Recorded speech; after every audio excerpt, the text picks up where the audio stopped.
नमस्कार प्रिय दर्शकों, हाजिर हूं मैं एक और अद्भुत कार्यक्रम लेकर।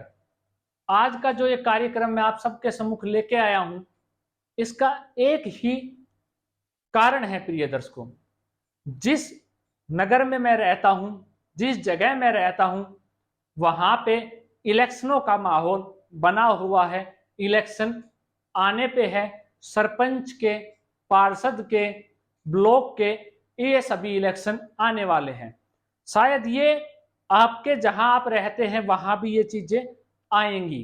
तो उससे संबंधित क्या आप सरपंच बन पाओगे, या उच्च अधिकारी आप बन सकते हो, या पार्षद आप जीत सकते हो, या ब्लॉक के अंदर आपकी विजय होगी या नहीं होगी, इसे योग को कहते हैं पर्वत योग। पर्वत योग से ही आप समझ जाओगे कि पर्वत का मतलब क्या होता है। ऊंचाई जीवन काल के अंदर क्या आप अपने जीवन काल के अंदर ऊंचाई प्राप्त कर पाओगे या नहीं कर पाओगे।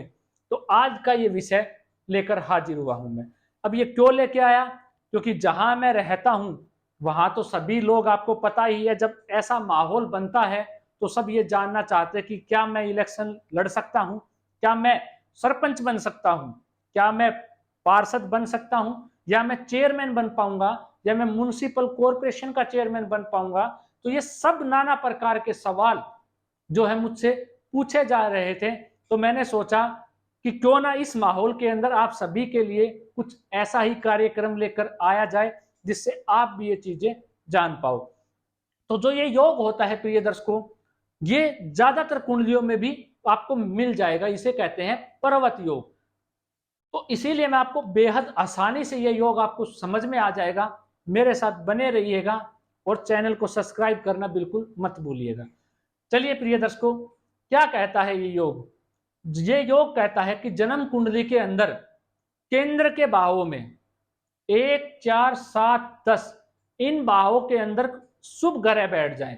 जैसे कि प्रिय दर्शकों, मान लीजिए यहां पे गुरु हो, यहां चंद्रमा हो, यहां शुक्र हो जाए, यहां बुध हो जाए। ये मैं आपको उदाहरण से समझा रहा हूं प्रिय दर्शकों।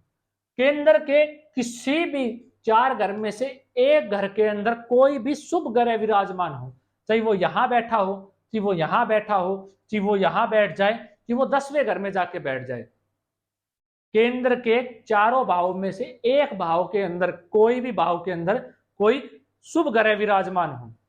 और जो छठा और 8वां ग्रह कुंडली का, जो छठा या 8वां ग्रह कुंडली का, या तो इनमें कोई ग्रह ना हो, कोई भी ग्रह नहीं हो। अगर हो तो शुभ ग्रह हो। मान लीजिए अगर यहां हो तो शुभ ग्रह हो, या कोई भी ग्रह इस भाव में नहीं हो। या हो तो यहां पे शुक्र हो, यहां बुध हो, चंद्रमा हो, कोई भी शुभ ग्रह। अब चंद्रमा आपको पता है प्रिय दर्शकों कब जो है वो शुभ ग्रह होता है, कब वो पाप ग्रह बन जाता है। चंद्रमा अगर शुक्ल पक्ष का है तो वो शुभ है, अगर वो कृष्ण पक्ष का है तो वो पाप है। प्रिय दर्शकों, ये आपको पता है, पक्ष बल से ही चंद्रमा मजबूत होता है। तो अब ये जो योग बन जाता है प्रिय दर्शकों, ये बन जाता है पर्वत योग।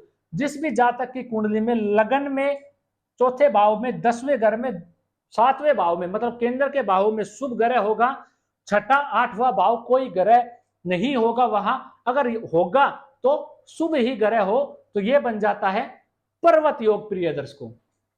अब दूसरा कैसे बनता है, जब भी कोई भी लगन हो सकता है 1 से 12, शनि को छोड़ देंगे, यहां पे हम कुंभ लगन को छोड़ देंगे, उसको मैं आपको बेहद लास्ट में बताने वाला हूं कि कुंभ लगन होगा तो कैसे बनेगा पर्वत योग।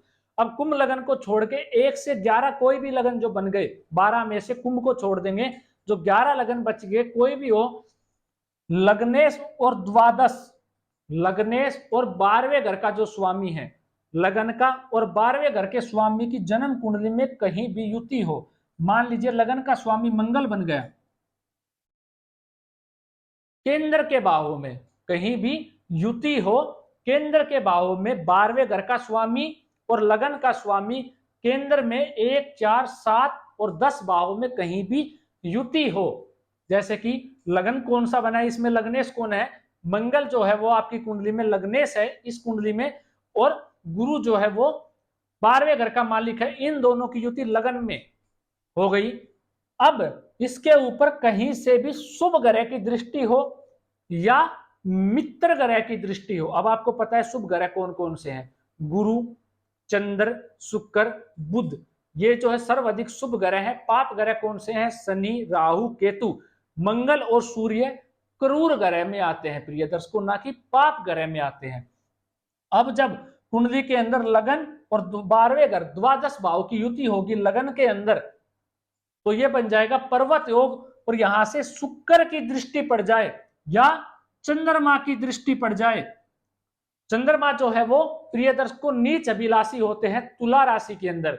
अब यहां से गज केसरी योग बन जाएगा गुरु चंद्रमा की दृष्टि होने से। चंद्रमा इनका मित्र है और शुक्ल पक्ष का यहाँ पे बैठा है, तो यहाँ पे दृष्टि डालने से बन जाता है पर्वत योग। अब देखना होगा प्रिय दर्शकों, आपको ये देखना बेहद ही जरूरी है कि जो ये योग बना है ये किस भाव में बना है, किस राशि में बना है। अब प्रिय दर्शकों, जो चंद्रमा की राशि में मंगल नीच के हो जाएंगे, लेकिन नीच भंग हो जाएगा गुरु उच्च के होने के कारण। तो क्या है, इस राशि के अंदर चंद्रमा के गुरु भी मित्र है और मंगल भी मित्र है। लेकिन प्रिय दर्शकों, अब यही योग जाके 10वें घर में बने, 10वें घर में बने मकर राशि के अंदर, तो ये कमजोर हो गए, यहां गुरु नीच के हो गए। अब जो नीच के होने, गुरु जो है वो शनि के मित्र नहीं है, सम होते हैं, शत्रु ही मान लीजिए। इस राशि में गुरु जो है अपनी शत्रु राशि मानते हैं, तो यहाँ पे जाके जब बैठ जाएंगे गुरु और मंगल, तो कमजोर हो जाएगा ये योग। इस योग की अपेक्षा ये योग कमजोर रहेगा।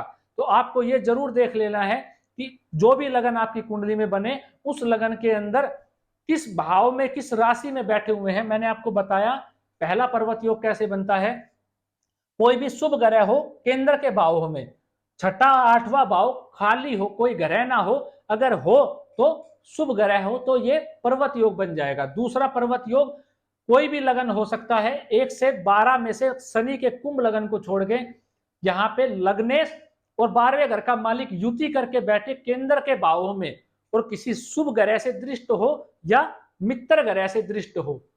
शुभ ग्रह, यहाँ जो गुरु शुक्र है वो गुरु का शत्रु है, लेकिन शुभ ग्रह होने से दृष्टि डालने से योग बन गया। चंद्रमा मित्र ग्रह है, उनकी दृष्टि से भी ये योग बन गया। शायद आपको ये चीज समझ में आ गई होगी। अब कुंभ लगन में मैंने क्यों मना किया है प्रिय दर्शकों, अगर कुंभ लगन देखा जाए तो यहाँ पे मकर राशि बन जाएगी, यहाँ कुंभ मतलब 12वें घर का मालिक और लग्नेश एक ही हो जाएगा, शनि ही ग्रह। अब जब शनि ही इनका बन जाता है, दोनों ही भावों का मालिक, तो शनि लगन में हो, चौथे घर में हो, 7वें घर में हो, 10वें घर में हो, आपको पता है कैसे देखना है, और किसी शुभ ग्रह से दृष्ट हो या मित्र ग्रह से दृष्ट हो। अब शनि का मित्र ग्रह कौन है, शुक्र ग्रह मित्र है, बुध ग्रह मित्र है, ये शनि के मित्र ग्रह है, और शुभ ग्रह में भी यही ग्रह आते हैं, इनकी दृष्टि पड़ रही हो तो बन जाता है ये पर्वत योग। ऐसा योग जिस जातक की कुंडली में होता है, ऐसा जातक उच्च अधिकारी, कर्मठ, मान सम्मान के योग्य, अपने समाज में उच्च पदस्थ होता है, अपने समाज में कुल में ऊंचा नाम करने वाला होता है, उसको हर जगह जानने वाले होते हैं, 10 लोग उनको उनसे मिलना पसंद करते हैं, उनके पास जाना पसंद करते हैं। ऐसा जातक बेहद ही महान होता है प्रिय दर्शकों। तो आप अपनी कुंडली देखिए, क्या पता आने वाले टाइम में सरपंच के इलेक्शन या कोई ऐसे इलेक्शन, छोटे मोटे जो इलेक्शन आ रहे हैं और आपकी कुंडली में योग हो, तो आप बेहिचक उस दौरान उन इलेक्शनों में भाग लीजिए, जीत आपकी ही होगी, ये गारंटी मेरी है, अगर ये योग आपकी कुंडली में है। देखिए अपनी कुंडली खोल के क्या ये योग है। अगर आपका कोई सवाल है कमेंट के माध्यम से पूछ सकते हैं। अभी तक चैनल को सब्सक्राइब नहीं किया तो क्यों नहीं किया, आपका अधिकार बनता है इस चैनल को सब्सक्राइब करना, क्योंकि मैं आपके लिए ही ये कार्यक्रम बनाता हूं। आप घर बैठे ज्योतिष सीख पाए, उसका ज्ञान ले पाए, और आपके ज्ञान में कुछ वृद्धि हो, और आप अपनों की भी कुंडली का अध्ययन कर पाए।